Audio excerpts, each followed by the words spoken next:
What's up, guys? It is Jack Thorne from Los Angeles, California, yet again, here on the Movie Cellar for Month of Horrors 2024.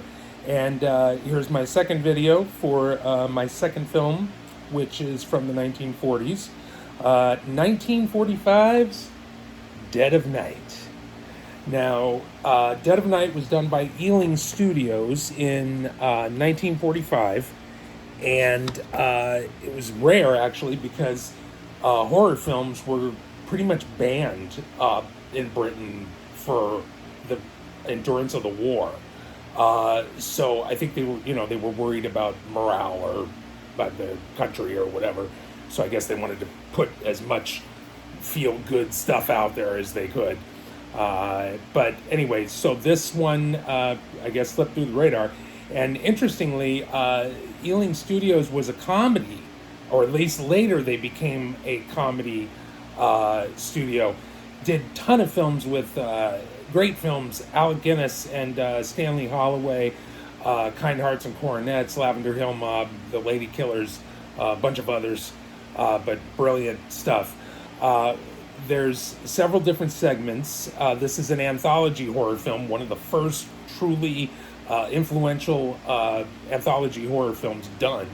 Directed by Alberto Cavalcante, and I do have a lot of information here, so I'm going to have to read. Alberto Cavalcante, Charles Crichton, Robert Hamer, and Basil Dearden. So anyway, getting right into it. What starts is a man named Walter Craig driving towards a cottage in Kent, which is owned by his friend Elliot Foley. And he drives up and he meets with Foley and they walk in, and Foley has a group of guests there in his cottage. And Walter Craig says aloud to everyone, he says, I know I haven't met any of you, but I have seen you all in a recurring nightmare that I've been having. So he doesn't have any prior knowledge of them. He's never met them, but he is able to start predicting things like people walking into the room and stuff like before it happens. So these people start getting curious, and there's one doctor there named Dr. Von Straten, who was a psychologist, and of course he's the naysayer of the film. He's the one who tells them, that's not possible, and he's got a scientific medical explanation for everything. But anyway, what happens is as they're talking more about this, and Dr. Von Straten is trying to persuade Craig that his fears are unfounded, the others start coming in with tales that they have of strange things that have happened to them. So one guy is a race car driver named Hugh Granger, who after an accident in a race, he's lying in a hospital, and he sleeps, and he goes to bed, and it's 10 o'clock, and then he turns again to the clock again, and he hasn't been asleep or anything, and all of a sudden it's 4 o'clock in the afternoon. He looks out his window, and there's a horse-drawn hearse outside his window, and the driver says, "There's just room for one inside, sir." So he gets freaked out and shuts the window. He gets discharged from the hospital, and he goes down to catch a bus to get back home, I guess. And when the bus driver pulls up, he looks exactly the same as the guy who drove the carriage. And he says, "Just room for one more, sir." And so, of course, he does not get on the bus. He says, "Nope." And the bus pulls away, and within 5 seconds, the bus drives off of the cliff. He swerves and drives off a cliff and kills everybody. So that's Granger's story. And now, in between all of these stories, it keeps coming back to the Walter Craig story of the nightmare about everybody in the house. So that keeps coming back episodically. The next story is from a young girl named Sally O'Hara, who talks about when she went to a Christmas party at a large house mansion, and the kids started playing hide and seek. So she's hiding, and she's found by this guy named Jimmy, who talks to her and tells her about this murder that took place in the house, I guess, many years ago or whatever. So they keep playing the game, and she stumbles upon a door that takes her through this hallway back to a nursery. And in the nursery, there's a little boy crying. So she goes up and asks him what's wrong. He says his name is Francis Kent, and he likes her because she's not mean like his sister. His sister doesn't like him. So she calms him down and starts trying to, and she tucks him into bed, and she sings to him and gets him back to sleep, and, he's fine. So she comes back out of the door that she came in. All of a sudden, everyone is screaming her name because they're looking for her, and they can't find her, and they think she's gone. So she's like, what? Well, I'm here. So they said, well, what happened? And so she tells them what just happened, and she tells them about the little boy and everything, and the woman that owns the house is like, that's not possible. There's no one up there. And the boy Jimmy that was hiding with her says, that's the murder that I was telling you about. The little boy was murdered by his older sister in that room. And at that point, Sally realizes that she's just been talking to a ghost, and she melts down. So that's that story. The next one, and of course, in between all this, Dr. Van Straten is trying to debunk everyone's story, telling them, oh, it wasn't that, it was this, it was that, it was that. You were projecting your childhood issues onto this and whatever. He's got all the psychobabble in the world, but he can't really explain any of it. So then we have a woman named Joan who talks about when she buys a mirror for her husband for his birthday. And it's a beautiful mirror, very ornate, gorgeous antique mirror. And he loves it and everything, and he starts using it and whatever, and he starts noticing that the room he sees in the mirror is not his room. And, he tells her about it and everything, and she's like, that's strange. I wonder why that happened. So he's like, I don't know, maybe I'm just tired, whatever. And he says, and also, the more that it happens, the more he looks back. So at first, when he looks away from it and then looks back again, it's not there anymore. Well, after a while, it starts not disappearing. And the wife, Joan Cortland, she goes back to the person that she bought it from, and he tells her that it used to be owned by a man named Francis Etherington who killed his wife on suspicion of her cheating on him. And that he was the last owner.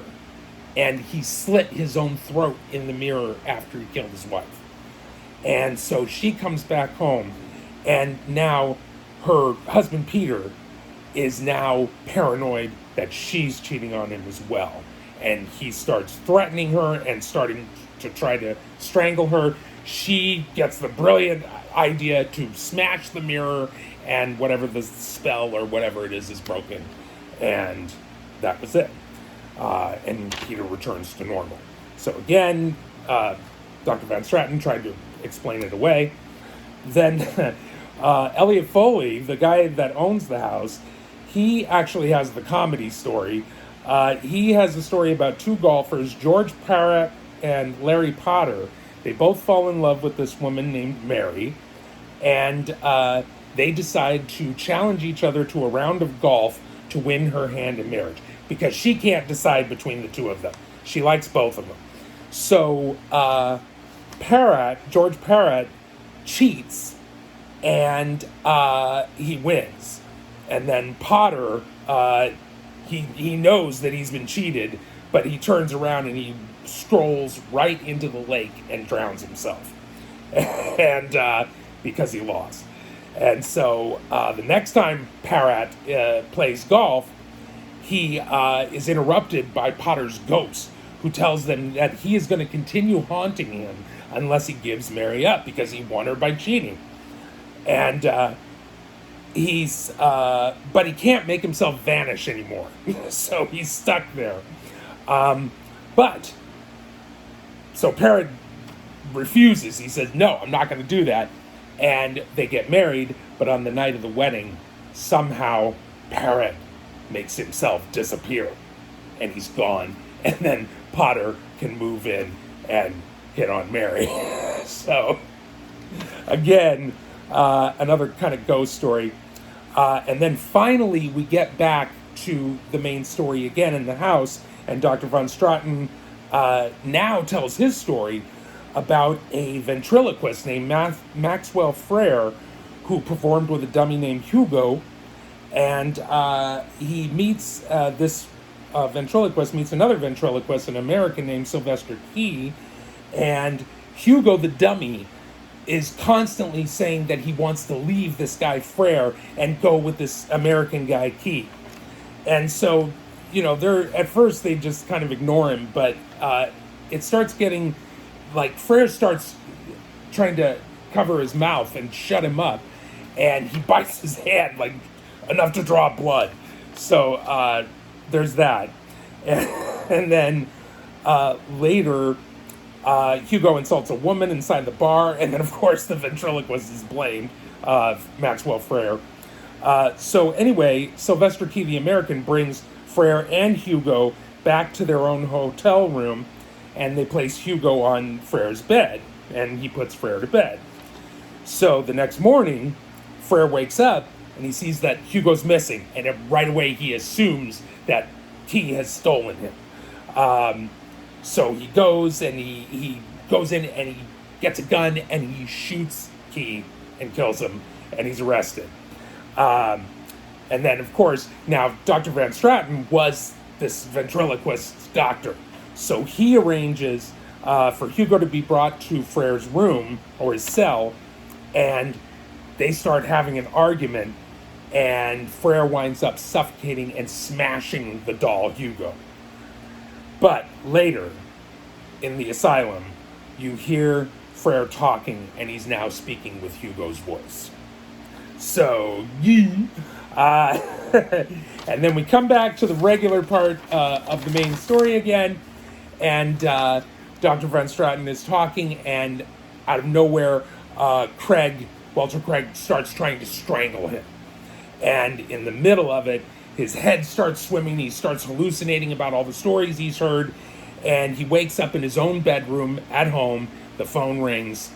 It's Elliot Foley inviting him back, inviting him to the house. And his wife says, "Oh, yeah, you should go. And, it might be good for you to get out, and it might help with the nightmares."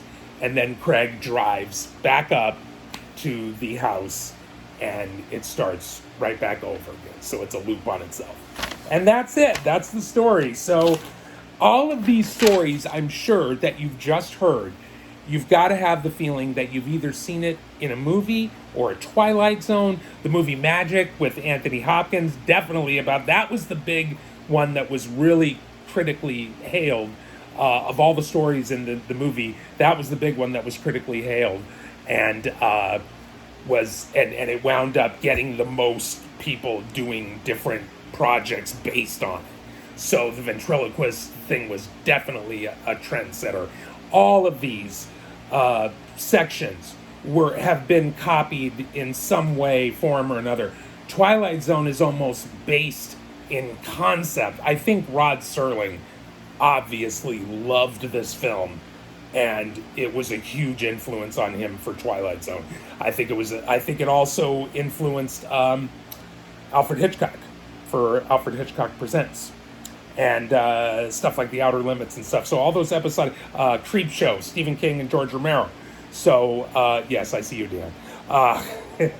But yeah, it's great. This film, it's another one of those great films that not enough people know about, but it has had influences on so many of the movies that you know and love. So I think that's it for me. I love this film. I love horror comedy, so I'm always happy to see it put to good use. And I love old time horror. Like, I love horror from the 30s and 40s and stuff. So it's right down my alley, and it very much feels like you're watching a bunch of Twilight Zone episodes in a row. That's kind of the feeling it is, and it's great. And I love that it's had so many great influences on so many different films. It's a hugely influential movie in the horror genre, and people still rank it. Martin Scorsese and other filmmakers just love it. And that's about it. That's what I got. So I love this film. Michael Redgrave as the ventriloquist is amazing. Yeah, it's awesome. And I'm giving it probably 5 stars out of 5 stars again. It's probably not scary, but it's creepy in the way like Twilight Zone is creepy, and I am always affected by that stuff more than the blood and guts. So yeah, I'm always more of a psychological, supernatural, folk horror guy. I'm much more along those lines. I like blood and guts, but not as much. But anyway, that's it. Dead of Night, again, 5 stars. Got to be, especially with the amount of influence it had on the rest of the genre. So anyway, that's it for me. Hope you guys have a great month of October so far, and we'll continue to. And we'll see you soon. All right, thanks. Bye-bye.